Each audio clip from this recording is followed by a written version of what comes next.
எல்லோருக்கும் பணிவான வணக்கம். நம்முடைய ஐயா நமச்சிவாயா சேனலிலிருந்து அடியேன் இன்று தினமொரு திருமுறையில் திருஞான சம்பந்த சுவாமிகள் அருளிய திருப்பாடல்.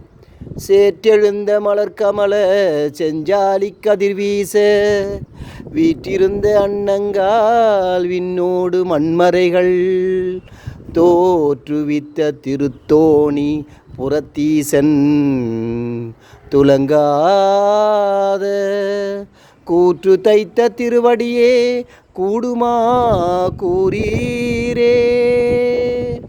தாமரை மலர்களும் செஞ்சாலி கதிர்களும் திகழ வீற்றிருக்கும் அன்ன பறவைகளே, விண்ணுலகையும் மண்ணுலகையும் தமிழ் மறைகளையும் தோற்றுவித்தவனும் யமனை உதைத்தவனும் ஆகிய தோணிபுரத்தீசன் திருவடியை யான் கூடி மகிழுமாறு அவனிடம் சென்று கூறுங்கள். வளமான வாழ்விற்கு ஆணிவேர் அன்புதான். அன்பை கொண்டு ஐயன் சிவனை நாடுவோம், அருளை பெறுவோம், வளமாக வாழ்வோம். திருச்சிற்றம்பலம்.